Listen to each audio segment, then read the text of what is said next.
This is Behind the Headlines, with behind-the-scenes analysis on issues affecting Pennsylvanians, sponsored by the Susquehanna Valley Center for Public Policy. Now, here's your host. Hi, welcome to a new edition of Behind the Headlines. I'm Maura Donnelly, an associate of the Susquehanna Valley Center for Public Policy. Our host, Charlie Greenwald, is on assignment this week. I'm very excited to have Pennsylvania's top watchdog with us today, Auditor General Eugene DePasquale. Welcome. Maura, thanks for having me. It is a pleasure to have you here. This is the first time on the show, and we have a lot to talk about. But I thought we'd start and ask you just a little bit about yourself and your background. I've been Auditor General for a year. Yeah. We're just past my one-year anniversary. I was born and raised in Pittsburgh, moved to York County in Memorial Day weekend of 1997. Married, Tracy and I will be celebrating our 16th wedding anniversary this year. Congratulations. Thank you very much. And son, who is 14, daughter will be turning 11 in March. Mm-hmm. So both the blessing and, the teenage years can be a challenge. You are heading into the teenage years. Yes. So we're heading into that category. Are they okay with seeing Dad all over TV, or does it embarrass them? No, it's Auditor General. So I mean, when we're in a restaurant or something, somebody comes up. It's usually they want something audited. So it usually doesn't it usually doesn't take that long. Yeah. But yeah, it can be it can be a little bit frustrating for the kids sometimes. But then again, at the same token, there are worse challenges in the world. Well, you have a great public service background. You want to give us a little bit about that before you ended up as Auditor General? Yeah, sure. Ended up. That's right. Yeah. Well, we'll take it how. Yes. But like I said, we grew up in Pittsburgh, went to Pittsburgh Central Catholic, played some football and baseball there, College of Worcester in Ohio, same thing, some baseball and football there, and came back to Pitt, received my master's degree at Pitt, then moved out to the central part of the state, went to Widener Knight Law School, and I worked in the Department of Environmental Protection for a couple years. And then in 2006, I think a lot of people remember, the pay raise year. Right. And I ran for the legislature that year. The seat where I live in the 95th State House District was an open seat that year.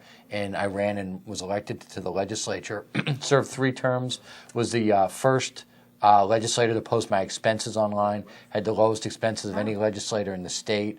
I was the author of what it eventually passed, which was the ban on text messaging while driving. I never do that. It was. I've never received more of a response for any issue I've ever worked on than that.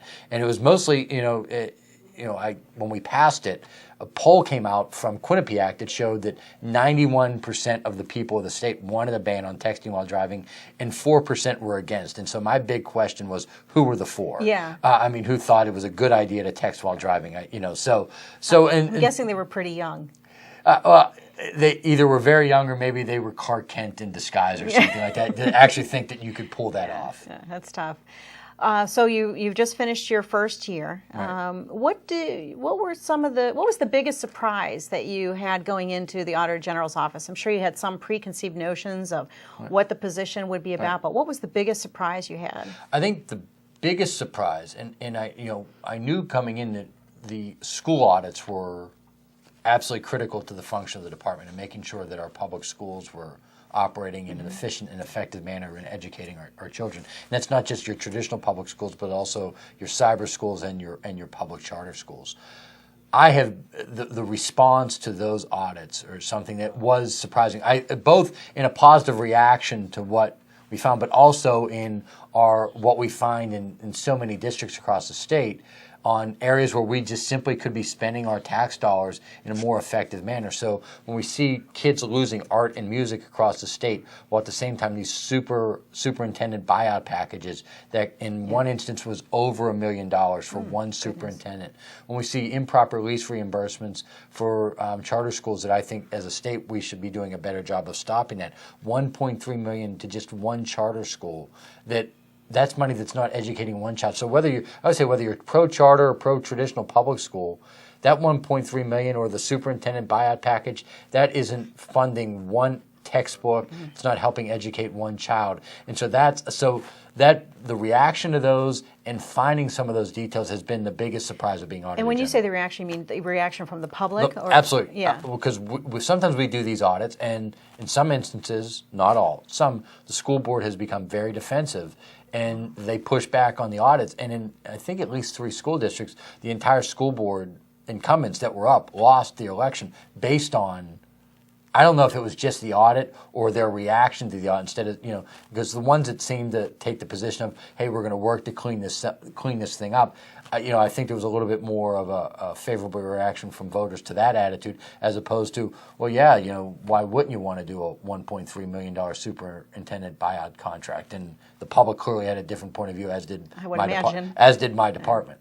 Well, I think that the school audit area is one where you get a lot of visibility, but the Auditor General's office is tasked with a huge amount of responsibility. Absolutely. So tell us a little bit about the background of the Auditor General's office itself, and what really is the mission of the Auditor General? We are the chief fiscal watchdog of the state of Pennsylvania, and that's to make sure your tax dollars are spent legally and effectively, and also to make sure our programs are running as efficiently and effectively. So it's not just about the dollars spent, because you can spend everything to a T legally and still not be getting a bang for your buck. Return on investment. That's right. Yeah. So no business would run without doing that. So when we do these audits, it's not just about whether somebody broke a law or not, because that is a very small minority of times when we think that, and we obviously would pass it over to the Attorney General or the U.S. Justice Department if need be. But what are we getting for that bang for a buck? So we are the ones that we analyze that state spending in all categories. And so it's not just state spending, but also federal money that flows through the state. And we audit municipal pensions, we audit volunteer fire relief associations. And so it is a very broad area that we're involved in. Well, I'm not sure you know the answer to this question, but maybe we can talk We're about it a little find bit. out. Yeah, let's see if you do. Has anybody ever done a study to determine how much money the Auditor General's office has saved the taxpayers of Pennsylvania? I don't know if that's been done in prior instances. When we go back and talk before the budget committees in early February, we're going to be detailing budget findings in my first year as Auditor General. Okay. So we will be able to start to make that case. I'm not sure if that has, I think it's been done on individual cases, but not sort of on the cumulative side of it. Well, when you hear the scope of the work that you do, you would think that number would be pretty enormous in terms of savings to the, identified savings to the taxpayers of Pennsylvania. See, and sometimes it's I think you're right, but I want to draw a distinction. Okay. You can be talking about saving money, then you can talk about more effective use of money. Okay. So when I talk about Two different sometimes things, the superintendent buyout, I'm not necessarily saying that the taxpayers would have got that $1.3 million back. So here's an example. A school district in Erie County, they had a deal, not making this up, with a minor league hockey team to allow Canadian minor league hockey players to go to their school district for free in exchange for hockey tickets for their administrators. Oh, that's interesting. In the same year that they were furloughing teachers and shutting down an elementary school. Okay. So my point is that deal cost them money. That doesn't mean necessarily the taxpayers would have got a refund. I would say you should have used that to not furlough the teachers or close the elementary school, or at least had an analysis of whether you needed those items with the money from that deal. So it's, in a sense, saving money, but it's also about a more effective use of the money. Is I still can't figure out what taxpayer got a benefit from those Canadian minor league hockey players getting free education at the benefit of the good taxpayers of Erie, while the administrators got hockey tickets and the students lost in elementary school. That's a little crazy. Yeah. Now, how does the Auditor General's office determine what they're going to look into?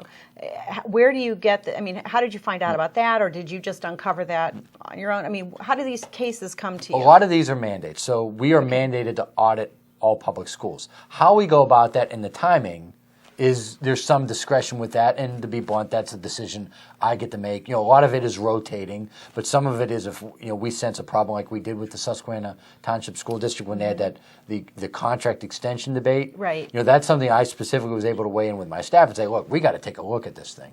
But a lot of them are rotating. Volunteer fire relief, pension, municipal pension, those are rotating. Our special performance audits are policy decisions made by myself, with consultation from the team and talk to the public about it. But when we decided to do an audit that is now underway with the Department of Community and Economic Development to find out on state spending what programs are more effective at creating jobs than others. That's something that was done purely at my discretion. So you just made that decision and thought that would be something that the Auditor General ought to look into. Correct. That wasn't on a rotating basis. Correct. That was a decision I made. Now, granted, I campaigned on it. It was part of my Right. campaign platform that I said I would do it, but that was purely discretionary. But a lot of these are like municipal pensions, school audits. Those are mandatory. Now, do you ever go into any of these audits with a preconceived notion about what you might find? Look, we're all human. And so some we idea. all have opinions. But when I give my team the direction that I want the audit done, or I even know they're going into an area that I may have that, I never let them know what that is because the audit has to call it down the middle. Okay. Our job is to go in there and find the facts, find what the situation is, and then report that to the taxpayers, to the people of the state. Look, I'd be sitting here trying to kid you if I told you I didn't have an opinion on any of this Right. stuff. Clearly I do, and I have a legislative record that would at least give you some indication what those opinions would be. And all you have to do is watch me watching a Steeler game. I'll give you tons of opinion Me too. during that. Yeah. But I never give that to my auditors because Okay. what I want from them is to come back with the facts as they see it, as the audit shows, so then we can make an assessment to the public. Because the idea behind any audit, this is different than Attorney General. When you're prosecuting someone, the idea is to punish them for an illegal bad deed. The idea behind an audit is to improve the function that you're auditing, whether it be a school district or a state program or anything in between. It's to improve that function. Now, how the auditee responds to that sometimes can change the public relations dynamics, but that's the goal of any audit. Now, when you in your 1 year in, did you have any audits that you found something that caught you a little off guard? Well, that you could tell us about? I was not expecting an Erie County school district to have. So that one was a surprise. I wasn't expecting any school district Yeah. to deal with Canadian minor league hockey players. Nothing against Canada. I mean, I'm a Sidney Crosby fan, Penguins, so nothing against Canada. They're would strong be ally. Yeah, there'd be no hockey in the United States. Right, I'm Canada. a strong. I like Canada. Yeah. I've been there several times, Yeah. but I just don't think we should be giving anybody free tuition because the idea is our actual state law is pretty clear on that. If you don't live in the district, no matter who you are, you have to pay that as tuition if you're going into that school from living outside the district. So it was just an unfair situation. But that was clearly a surprise. And some of the superintendent contract buyouts and some of the superintendent retirement packages, those were clearly surprises. And the audit we did of the Department of Public Welfare where we saw their home-based care contract, and we saw what happened with some of the home care workers and some of the people that need that care. Not only the waste in money, which was at least $7 million down the drain, but what actually happened at the human level because of just bad contract execution. That was a big surprise as well. And from a dollar figure and from a human toll, that was the biggest one.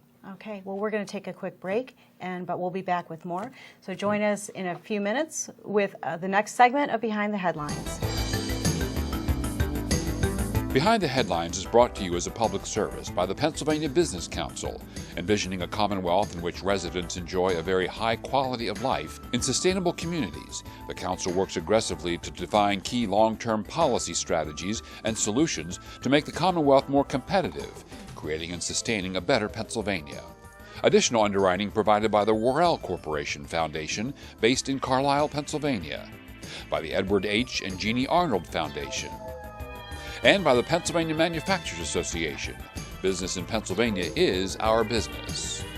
Behind the Headlines is also supported as a public service by Daily Express, transporting construction, farm, and industrial equipment throughout the United States, and by the Pennsylvania Highway Information Association, the go-to source to learn about transportation projects and issues. Visit pahighwayinfo.org. And by Penn Waste, your best local choice for your waste removal and recycling needs. Penn Waste is proud to be a locally owned business. Since the company's founding in 2000, it has employed many of its neighbors as members of a dedicated team of professionals. Penn Waste is proud of its many contributions to the people of its service area through support of numerous community organizations such as Christmas Addicts and the Junior League of York. One more way they improve the quality of life where they live and work. Welcome back to Behind the Headlines. We're continuing our discussion today with Auditor General Eugene DePasquale, and we're not done with you yet. So That's fine, a few more questions. You are a lightning rod sometimes for some issues, whether you like it or not. It's just the nature of the position. You recently made a very interesting decision to audit the Department of Education, which I imagine got mixed reviews out there in the public realm as well as the private sector. But can you give us a little bit of background about why you made that decision? There's never been an audit of the department before, according to what I've read. Is that correct? Not a performance audit of the whole not department. A performance audit. Of individual programs, but not of the department itself. Yeah, and that's a good distinction to make, that often there are programmatic audits where you're making sure the money is being spent wisely. But this is for the entire department. Right. What were you thinking? Well, first of all, the Auditor General is not paid to be anybody's buddy. I mean, it doesn't mean you're not paid to be the enemy either. Right. You're paid to sort of... the job is to be the independent watchdog. So, so you got to be prepared to take a couple shots. It's not even a question of being paid. You're elected to do that, right? I mean, the taxpayers are not paying you to sort of be the buddy with everybody. So you're going to take some shots, and that's just part of it. And if you can't handle that, you shouldn't run for the office. On the Department of Education, I think there was a couple of things. Number one is we kept seeing problems in our school district audits and our charter school audits that kept cropping up over and over and over again.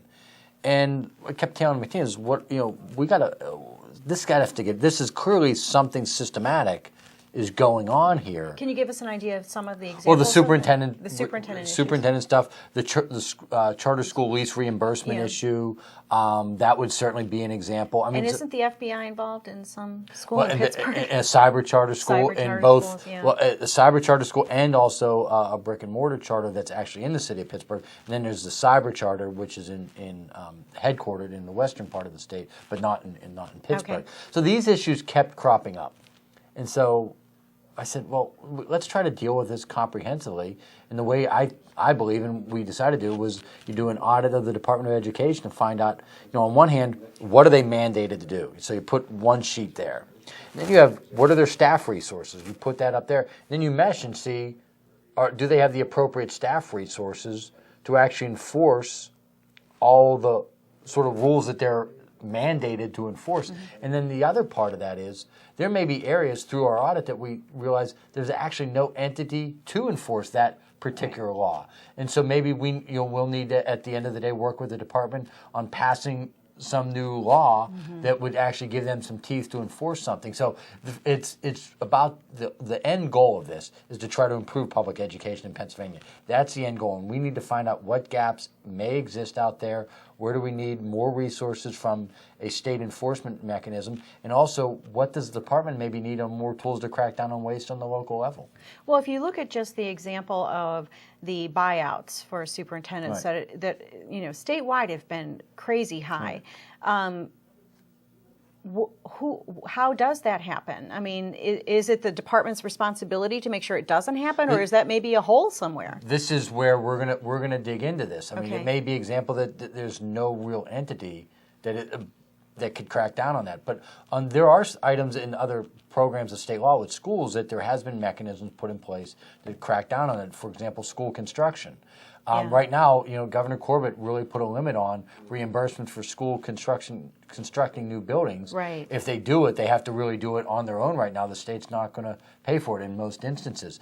Maybe it's, before you do a superintendent buyout, for example, I'm just throwing this out as one example, the State Department of Education has to sign off on it. I'm just using that as just one example. I mean, that's some of the items that we'll look at in the audit. Well, it would seem to me that there is no oversight, and perhaps there should be on that on that particular issue. That's exactly right. So. Because at the end of the day, state taxpayers are funding a big chunk of schools as well in a lot of districts. Some districts, depending on their wealth, may be mostly on their own. But there's a lot of districts that the state is paying, in some instances, 70 or 80% of the cost. So I think the state should have a bit more say when that happens. Okay, great.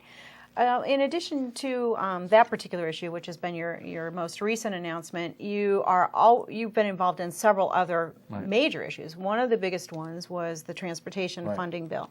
You couldn't open up the papers in recent months without hearing about that.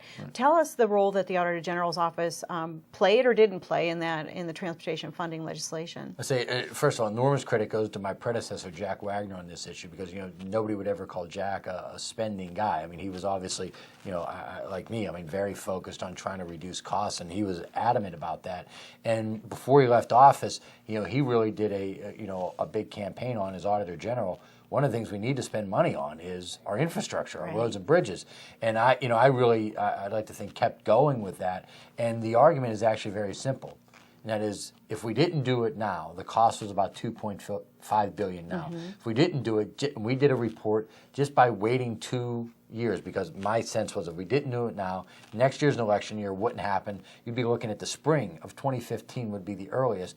The cost would go up to $4 billion. Wow. So when it comes to roads and bridges, there's no alternative. That's huge. Yeah. You've got to do it. And and that came from an estimate cost of increase in steel, concrete, labor, et cetera. There's a whole host of factors that went into that.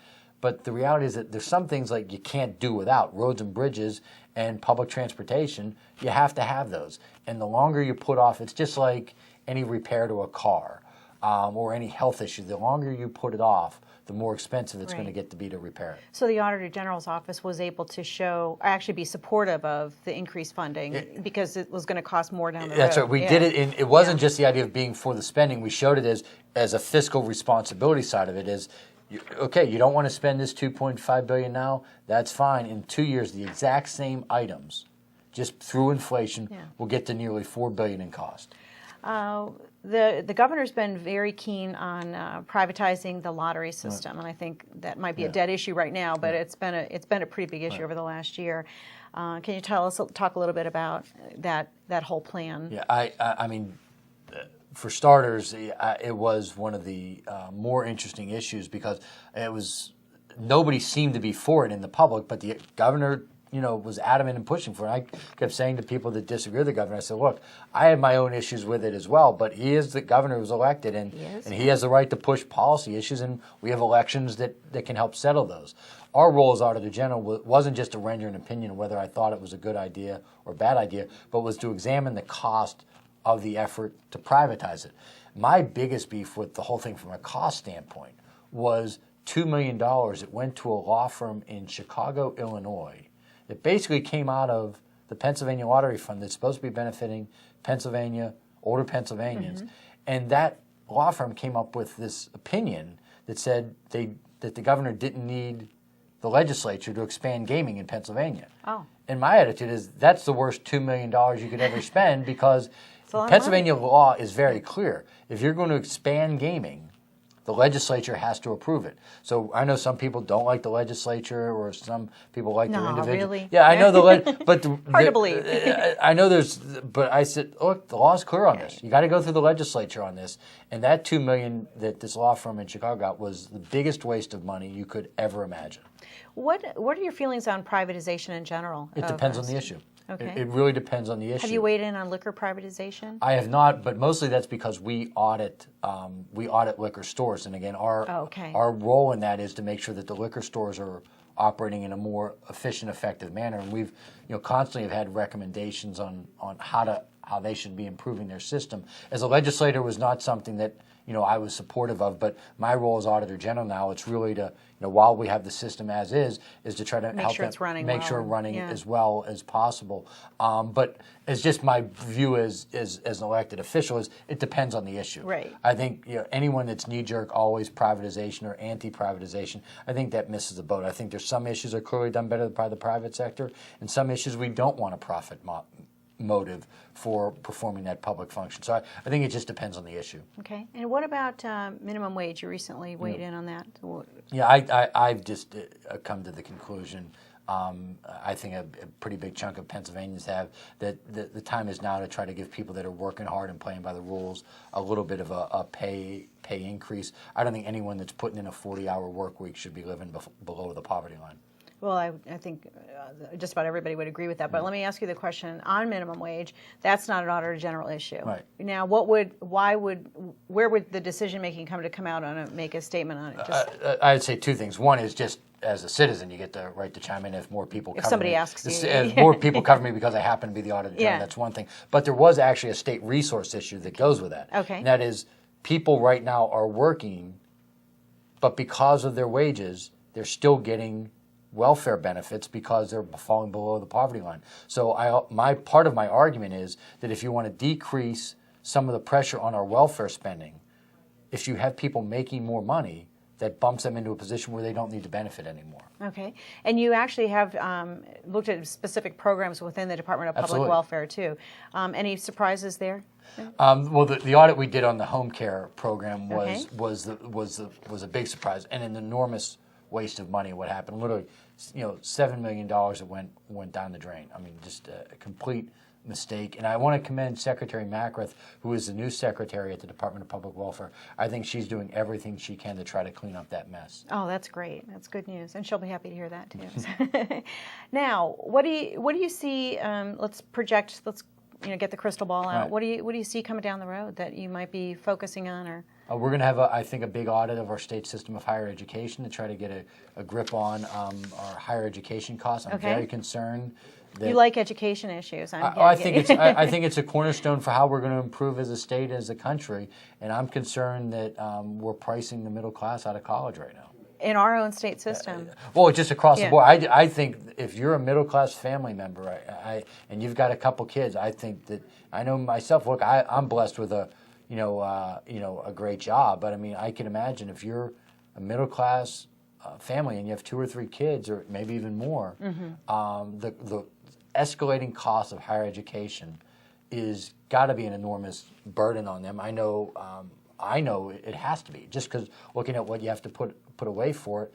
But there's also this reality that without some form of advanced education, we know that our kids are going to be really struggle to get the jobs of their dreams in the future, or even just good quality jobs. So we've got to find a way to get a grip on the cost. Now, if you were to let people know how to follow what you're doing, I mean, I know you do some social media. Do you want to tell us a little bit about that? And it looks, I'm not always sure about this, but it looks like you're doing it yourself. Is that true? Or do you have a combination? There's 2 Twitter handles. Okay. At PA Auditor Gen. Okay. That is your done communications by people. Okay. That's the communication people. So people can follow that. They can follow that, and if they just want to get the audit tweets, that's where they would go. If they want to get not just audit tweets, but also my opinion on who's going to win the Super Bowl, my Final 4 picks, even comparing the weather sometimes to the planet Hoth in Star Wars Empire Strikes Back, which was episode 5. Okay. I put, that's DePasquale PA. Okay, and that sounds like that'll be the more interesting handle to follow. And I do that one entirely by myself. Okay, that sounds good. All right. Well, I was hoping you'd give us some sort of exclusive. You got anything any exclusive audits coming up that you can hint at? What can we hint at? Well, we talked about the state system of higher education. Already talked about the Department of Education. Yeah, that's old news. So that's old news. We're gonna. Well, I always say this: we are going to have a pretty big announcement on healthcare in Pennsylvania soon. You heard it here first. We'd like to thank you so much for being with us today. We hope we'll be able to have you back. We'll see you next week on Behind the Headlines.